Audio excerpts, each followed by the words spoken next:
I'm so excited because it is nearing the time where doing iPhone rumor videos would make sense because we're, getting closer to September, which is usually iPhone season time. So today we're gonna check out some of the new iPhone 16 rumors and see what could possibly be in store. But before we do, a huge thank you to Anker for sponsoring this video, and I'm gonna show you two of my new favorite gadgets. First up, we have the Anker 3-in-1 power bank 10K version. It's got a 10,000 milliamp hour power bank, a foldable charger, and has a built-in USB-C cable. Talk about convenience, yes please. Now what I love most is the 30-watt two-way fast charge. Whether I'm plugging it in or using it as a portable battery, it charges super fast. I mean, I can get my iPhone to 50% in just 25 minutes, which is pretty awesome. And with its 10,000 milliamp capacity, it's perfect for short trips. I can get almost 2 full charges for my iPhone. No more low battery anxiety. Plus, you can charge 2 devices at the same time. And if you know me, you know I've got a lot of devices, so this is definitely a plus. They also have this 5K version, which is even smaller in size, and this is perfect for going out. I love this because I can fit it in some of my smallest little purses. It's got a USB-C port, an integrated USB-C cable, and a foldable AC plug all in one. These built-in USB-C cables are a complete game changer. It makes it so easy to charge and carry around. No need to pack an extra cable. It's got two-way fast charging. You can plug it in for a 30-watt charge or use it as a battery for a steady 22.5 watt. This is perfect for keeping all of my gadgets powered up, whether I'm at a cafe or on a flight. And the best part?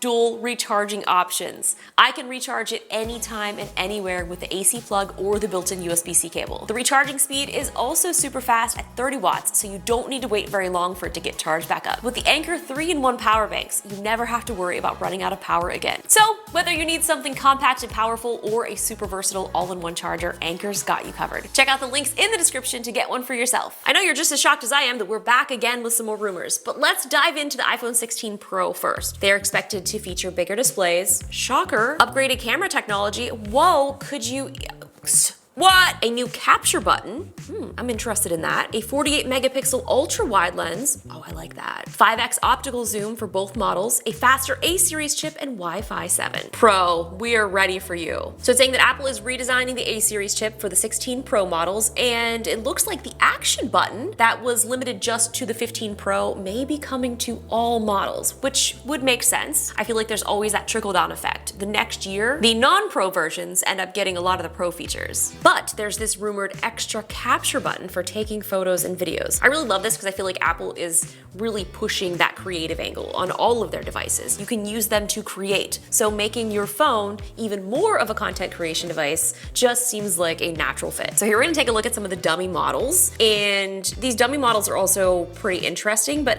I'm curious. This little purple color kind of matches my sweater. I mean, I know it's not real, but I kind of like it. So this gives us a nice opportunity to kind of really see what the size differences would be with the entire lineup. They say there are going to be a few changes to the exterior camera of the iPhone 16 Pro models, but Apple is still continuing to use that square camera bump with all 3 of the lenses, which makes sense. Like, do we really need to change it just for the sake of making it look different? I mean, how is somebody going to know that I have the new iPhone? So the left side shows the action button across all of the models, which that's what the rumors are saying, so we'll see. Here's some more little looks at these dummy versions. This guy, I think it's a guy, should probably be a little more careful of your reflection. So our iPhone 16 Pro finishes, looks like they're pretty much the same. Black, white, silver, gray, or they're titanium, and maybe a rose or a shade of gold. I think I'll probably go with a rose gold phone if they do. I love rose gold. The iPhone 10, when they first came out with that rose gold, just was so freaking beautiful. I think they were still calling it gold, but in my heart, it was rose gold. It was pinkish. It was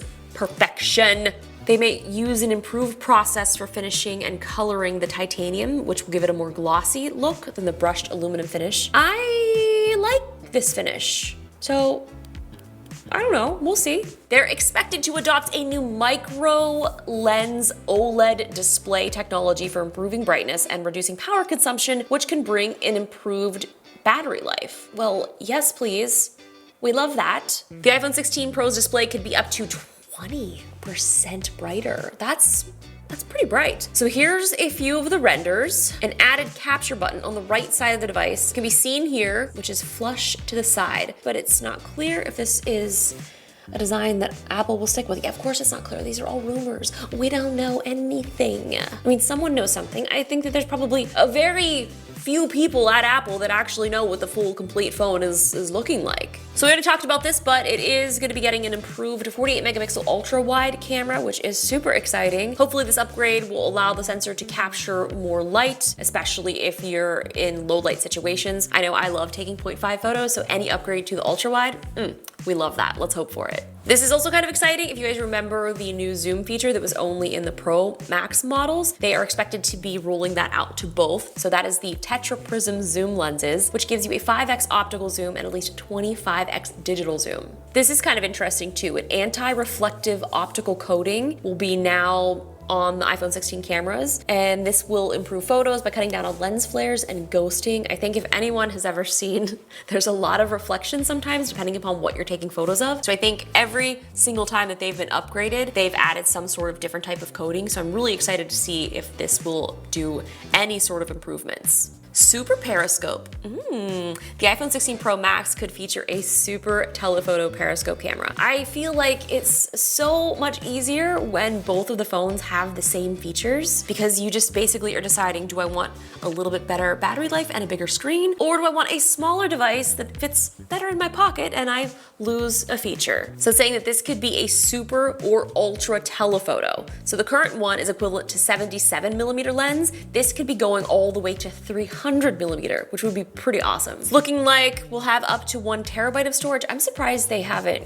bumped it up a little more, because I feel like we're getting to that point, especially with all of the ProRes content that we're shooting or not shooting. I feel like I haven't actually shot that much of it, but if that is something that you are filming, that storage does get filled up quite quickly. Even if you do record externally, most of the time you're not gonna have an external drive on you. When inspiration strikes and you need to film something, you got your phone. Just do what you gotta do. Obviously, we've still got our USB-C port. The iPhone 16 is gonna be using a stacked battery technology, which can result in higher capacity and longer lifespan. Great. I haven't done a deep dive yet in iOS 18 features, so if you are interested in that, let me know in the comments, because I'd love to go through those. But with the new iOS 18, obviously we're gonna have some new things, and of course the iPhone 16 will take advantage of that. So they're supposed to be introducing some new Siri features. I even saw some rumors of them saying that there's gonna be like a Siri Plus that you pay more to get, which I wouldn't be surprised if that's something that Apple does, but I feel like if Siri is such a huge part of your ecosystem, just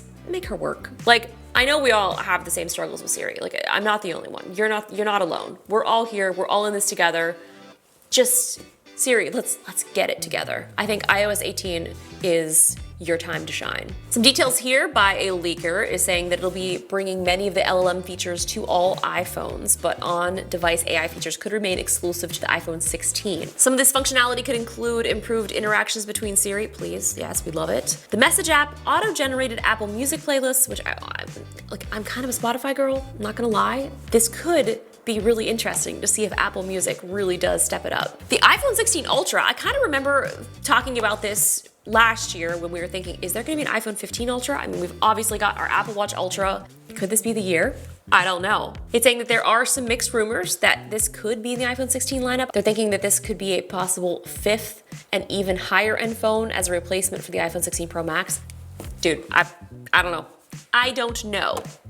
Would be kind of cool though. I do feel like the iPhones need a little spice. This could be the spice that it needs. Of course, that comes at a cost. So that was iPhone 16 Pro. Let's see what we've got on the iPhone 16. So much like the Pro, we've got a larger 6.3-inch display and a 6.9, a new capture button. Maybe it'll be coming to the regulars. Maybe, we don't know. This looks like Easter to me. I just feel like you can be bold. You can go a little more aggressive. Even the iPad colors, like, I really like them.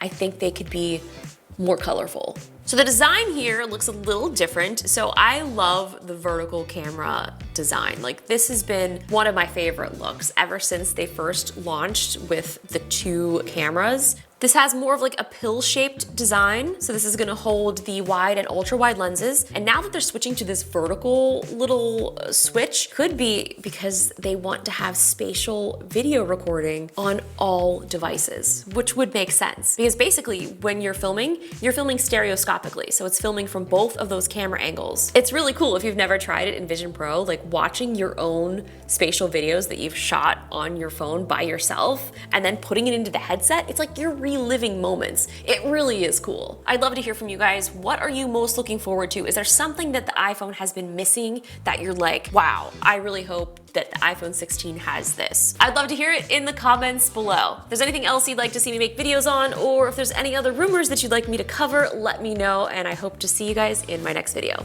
Bye!